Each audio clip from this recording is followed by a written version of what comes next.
but Bayonetta's combo game obviously is super good. Right, she's pretty much based on her punish game anyway. And That's weirdly true. enough, all of her special moves are disjointed. Like, you can't challenge them That's if true. you have a hurt Yeah, box. the like flame stuff, like. So I have no idea if I assume Marth outranges them, but I Yeah. don't know that for sure. Can Marth Dolphin Slash out of the No. combo? No, he can't. Okay. If she messes up, yes, but if she's doing if she's anything doing it consistently, right, he will not Sure. be able to. I think that's frame 3, and I mean, Yeah. you can't even shore you out of Exactly. them. So yeah, which twist comes out so fast, and then side B, like, I don't know, it just has the hit stun on it. But that being Keeps said, in there. Fake Mango's favorite move is Which Time, Which time? which we will see a lot of, I'm sure. I mean, I could see it working potentially. I mean, Marth's moves are fairly straightforward. He doesn't have many multi-hits, you know? So it could spell trouble for Marth here. But Kevin's an extremely patient player, you know. He's going to be ready for that. He's going to try to bait that out and then punish. Probably with Dancing Blade, because that's a lot of damage at early percents. Exactly. Also, Bayonetta's kind of a fast faller. Like, she eats damage. She does. I've noticed, like, when I play her, I get comboed quite a bit. She does have the weird or hurt box. Yes. Just like her shape's kind of odd, but Exactly. she still falls into normal combos unless if they're true. Yep. She's Her- also tall, so a lot of Right. Marth's aerials are going to be easier to connect. But we have a perfectly even game Yeah. so far. Stage advantage to Carbuncle, but otherwise it's Ooh, There we go. And that's it. won't take it. Very good witch time by Fake Mango, and I think this is kind of like, I wonder if she heard me, because she's playing pretty patient herself right now. She is. She's not just throwing it out. And Which Time, she actually has already done it about 8 times this match. It's just sometimes they look like air dodges, and Yep. you could tell that by how short of a time she had to punish on Exactly. that first Which Time that Yep. she got. Yeah, and that's definitely a thing. Even if witch times don't connect, if you use them too much in a certain amount of time, you'll get less time when they're actually caught in it to punish. So it kind of rewards players who really focus on the read-based nature of what counters are. It was a change I really Jab liked. to forward smash, That hits was the tipper. beautiful. Good spacing by Carbuncle, just And he waited commanding out that the stage. Which Time, yeah. Yeah, that was very good edge play by Carbuncle. Waiting for all the options there. I love how Carbuncle will just sit in place, wait for Bayonetta to get within jab range, and just pick an Yeah. option. And that's something Carbuncle's super good at, is positioning, and the way he just like only moves when he needs to is super terrifying. Also, what a standoff. I didn't know Bayonetta could hold her guns that long. I think she can actually hold him infinitely. Huh? Yeah. Which normally does not come into play, but Yeah. I'm pretty sure Carbuncle was content sitting on the ledge, timing him out. So I mean, the bolts weren't going to hit, Right. but a clean back air is going to clean up that stock, and it's still a pretty even game. right, one Bayo combo could easily get him to 50%. Exactly. Ooh, and the jab reaches just the far enough. That was bravery. super risky, but it pays off for Fake Mango. And that jab is so damaging too. Exactly. It does like, can do like 21, I think, if you get all the hits and hold it. It's like upwards of that. It's ridiculous. I appreciate that Fake Mango's playing safe, but with being behind, she has to go in at some point. Exactly.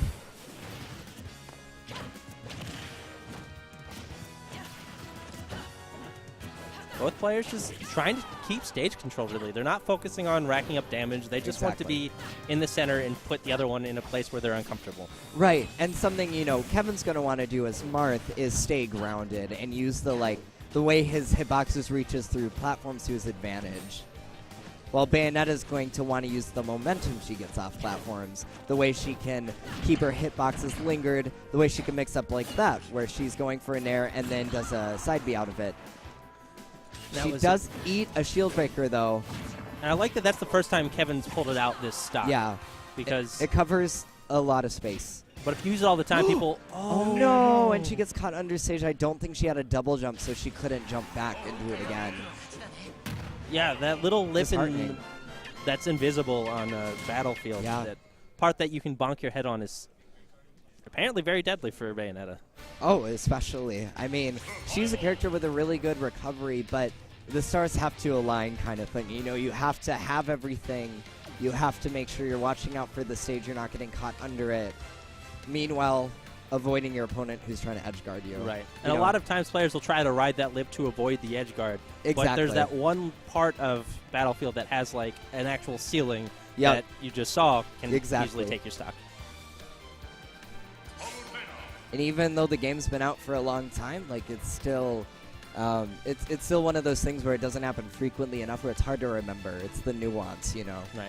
We're seeing a character switch. Apparently, Carbuncle's not feeling the Marth, and I don't blame him. That was actually a very close match. It was very close. I mean, to be fair, like Fake Mang0 hitting the ceiling of battle underneath Battlefield was kind of a lucky break for him. So I like this too, and also Carbuncle's Palutena is not one to sleep on. It is known for beating down for the Kaz in bracket before, when Kaz played his main. And right there, we saw something interesting. The bullet arts from Bayonetta are actually transcendent, so you can't reflect them. Yep. So when she's sitting there holding them, Carbuncle's still taking damage, even though the reflector's on the other. Yeah, it's really interesting. They're not projectiles. While her neutral B is, her neutral special, those would be, but not the ones you hold after an attack. Right. Exactly.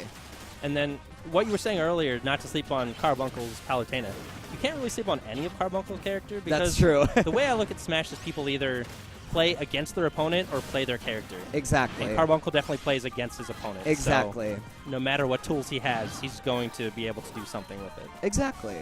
And for him, it's just kind of a comfort thing. Like, he's not afraid to try weird things out, and I think he really pushes himself as a player, and he's a really risky player, and I think it really pays off in a way that not many people do in this game. They get really comfortable with the character, which is totally fine, too.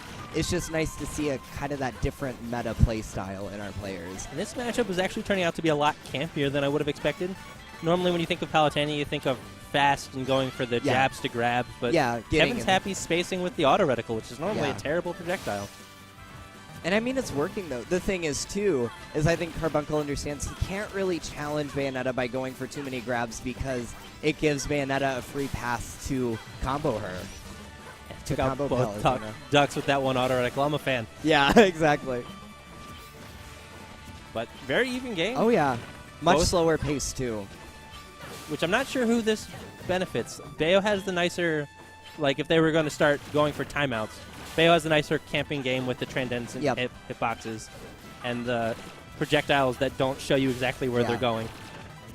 But it's going to be tough for Palutena to finish off stocks, too. She relies a lot on reads or the down throw to up air setup, which isn't, at this point, probably not very easy to get, and it also depends on your opponent's DI. If they know how to DI properly, you're not really going to be landing that.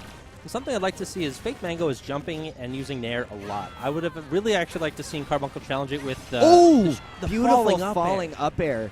Keeps it up, and he lands the last hit of it right before he hits the ground. But what I was saying was Palutena's shield's invincible whenever she uses a shield attack. I'd like to see him challenge some of those hitboxes that Fake Mang0's just kind of throwing out for free with either a back air or a dash attack. Something that's going to be invincible and just make Fake Mang0 think about it a little bit more instead of just jumping in there.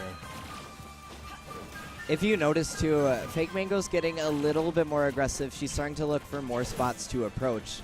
I've noticed she's getting into Palutena's space a little more, and I wonder if that's what she needs to do. She needs to overwhelm Palutena, take advantage of her opponent's poor frame data. Right, because the terrifying thing about Bayonetta is the fact that she can combo you forever. Exactly. So while she can do this very campy play style where she's just using bullet arts and bullet climax, probably not the most effective way to net a kill or even play in general. And that could be very much why Carbuncle switched in the first place. You wanted a character that could handle that campy playstyle a little better than Marth could. Someone who has a surprisingly effective projectile in this matchup. Yeah, exactly. Oh, okay, and a nice up air. That's going to take it. Palutena at a high percent. So still anyone's game for sure. Fake Mang0 needs to get back to the stage right now, though this is really dangerous. Ooh, beautiful coverage by Carbuncle, throwing out a nair to keep Bayonetta up and following up with an up air. Oof. And now Fake Mang0's doing a lot of running away, which I understand the impulse, but you really need to start working on this stock. You do not have the advantage for a timeout here. Exactly. Not to mention, too, like, this is giving Carbuncle a lot a lot of leeway to just go in with these aerials and try to look for a finisher. Yeah, see there, I would have liked if fake Mang0 was a little more aggressive, maybe ran up to the shield and grabbed or something. And that's going to do it. Good set by Carbuncle. And that turned out to be a very good switch on him. Yeah, it turned out the game was a lot less close. So good set by Carbuncle. He's going to take it 2-0.